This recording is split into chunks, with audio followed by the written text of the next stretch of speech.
कोलकात्याला घडलेल्या घटनेवरून सबंध भारत ढवळून निघत असताना बदलापूरची घटना कानावर येऊन धडकली. हे स्वराज्य व्हावे ही श्रींची इच्छा असे म्हणणारे छत्रपती शिवाजी महाराज आणि परक्या स्त्रीला माता आणि बहीण यांच्या पलीकडे न बघणारे आमचे महाराज, त्याच महाराजांचे आम्ही वारसदार. या घडणाऱ्या घटना आणि कृत्य पाहून आपल्या सर्वांच्या नजरा शरमेनं खाली झुकल्या पाहिजे. महाराजांची अंतःकरणपूर्वक माफी मागून सर्वांनी या पीडितांना न्याय कसा देता येईल याची चर्चा केली पाहिजे. बदलापूरची घडलेली घटना नेमकी काय आहे, त्यातील आरोपी अक्षय शिंदेच्या एन्काउंटरचं काय झालं याचा मागोवा आपण घेत आहोत.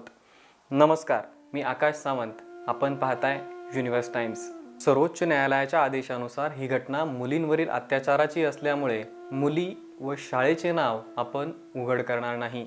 बदलापूर पूर्वेला असलेली शाळा, तेथे नर्सरी ते उच्च माध्यमिक पर्यंतचे शिक्षण दिले जाते.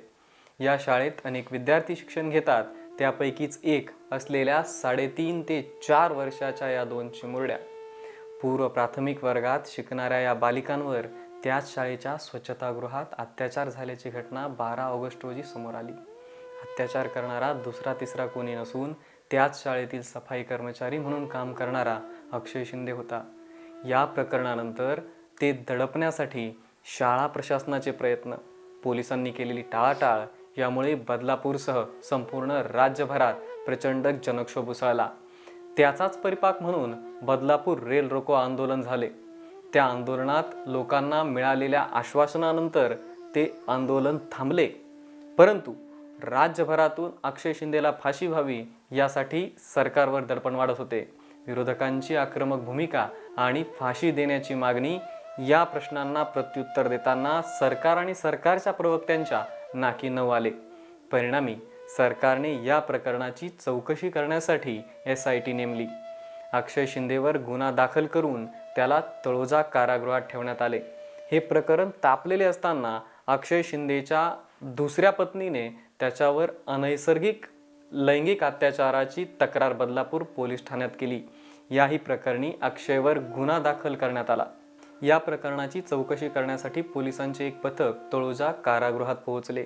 सायंकाळी 6 ते 6:30च्या सुमारास अक्षयला पोलीस व्हॅनमधून घेऊन जात असताना अक्षय शिंदेने एका पोलीस अधिकाऱ्याची बंदूक हिसकावून घेतली आणि गोळीबार करत 3 गोळ्या पोलिसांच्या दिशेने झाडल्या असा दावा पोलीस प्रशासनानं केला.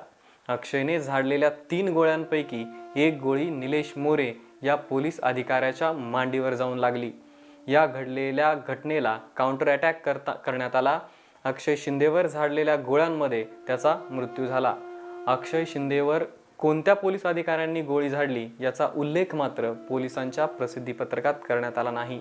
2009 साली हैदराबाद पोलीस एन्काउंटर आणि 2024 साली आसाम आणि आग्रा येथे झालेल्या एन्काउंटरनंतर झालेला हा या वर्षातील 3रा एन्काउंटर आहे. या घटनेनंतर बदलापूरमध्ये बऱ्याच ठिकाणी फटाके फोडले तर काही ठिकाणी पेढे वाटले. या सर्वांमध्ये पीडितेला न्याय मिळाला अशी भावना दिसत होती. बलात्काराच्या घटनेनंतर विरोधक आरोपीला फाशीची शिक्षा व्हावी अशी मागणी करत होते. परंतु आता तेच आरोपीची बाजू घेत आहेत. हे निंदनीय असल्याची प्रतिक्रिया मुख्यमंत्री एकनाथ शिंदे यांनी दिली. दोन्ही हातात बेड्या, संपूर्ण चेहऱ्याला जर काळ्या कापडानं झाकलं असेल तर अक्षयला बंदूक खेचणे कसे शक्य झाले आणि त्यांनी बंदूक खेचली जरी असेल तर पोलीस काय झोपले होते का, अशी प्रतिक्रिया विरोधक देताना दिसत आहेत. बलात्कारी आरोपीला फाशीच झाली पाहिजे, परंतु त्यासाठी कायद्याच्या प्रक्रियेने सर्व झाले पाहिजे असाही विरोधकांचा सूर पाहायला मिळतो. तसेच हे प्रकरण घडले की घडवले असाही आरोप विरोधक करताना दिसत आहेत. आरोपीला शिक्षा झालीच पाहिजे ही प्रत्येक लोकमानसातील भूमिका आहे, परंतु एन्काउंटरचे घडलेले प्रकरण जर खरे असेल तर स्वसंरक्षणासाठी केलेला हा विरोध योग्यच म्हणावा लागेल. आरोपी अक्षय शिंदेचे आई वडील म्हणतात की त्याने साधा फटाकाही फोडला नाही, मग तो गोळी कशी चालवेल. आरोप आणि प्रत्यारोपांच्या गर्दीत हरवलेले सत्य काय आहे हे काळ आणि वेळच ठरवेल. अत्याचार करणाऱ्या नराधमांना मृत्यूदंडच झाला पाहिजे. त्याच्या मृत्यूचे दुःख कोणालाही झालेलं नाही, परंतु त्याला शिक्षा देण्याचा अधिकार न्याय देवतेचा आहे. फास्ट ट्रॅक कोर्टात ती केस चालवून त्या चिमुकल्या पीडितांना न्याय नक्की मिळाला असता, या प्रकरणात कोणाला वाचवण्याचा प्रयत्न होतोय का, की प्रकरणाचा राजकीय फायदा घेतला जातोय, मग ते सत्ताधारी असो की विरोधक? माध्यमांवर मिळालेल्या माहितीनुसार पीडित मुलीचे वकील असीम सरोदे यांनी पीडितेच्या बाजूने मोफत वकीलपत्र दाखल केले होते. त्याच असीम सरोदेंनी अक्षय शिंदेचा एन्काउंटर झाला त्या विरोधात याचिका दाखल केली आहे.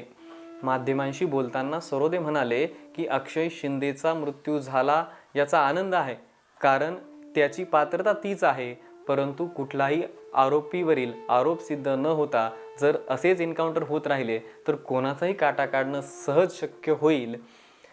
या प्रकरणाबद्दल अनेक मतमतांतरे असली तरी सामान्य माणसाला व न्यायालयाला पडलेले काही प्रश्न मात्र अनुत्तरित आहेत. शाळेच्या आवारातील CCTV कसे डिलीट झाले? अक्षय शिंदेला ज्या व्हॅनमधून नेले जात होते त्या व्हॅनमध्ये जर 9 ते 10 पोलीस असतील तर अक्षय बंदूक किंवा पिस्तूल हिसकावून घेईपर्यंत एकाही पोलिसाने का रोखले नाही? अक्षय शिंदेने जर बंदूक खेचली असेल तर लॉक असलेली बंदूक किंवा पिस्तूल त्याला अनलॉक करणं कसं शक्य झालं? पोलिसांना बंदूक चालवण्याचे प्रशिक्षण दिले जाते, परंतु एका अप्रशिक्षित व्यक्तीला ती चालवणे शक्य आहे का, असे एक ना अनेक प्रश्न समोर येत आहेत. हे प्रकरण जेव्हा घडले त्यावेळी आरोपीला फाशी व्हावी अशी मागणी विरोधक करत असताना पीडितांना न्याय देणं महत्त्वाचं आहे, म्हणून या संवेदनशील घटनेचं राजकारण करू नका असे सत्ताधारी विरोधकांना म्हणत होते.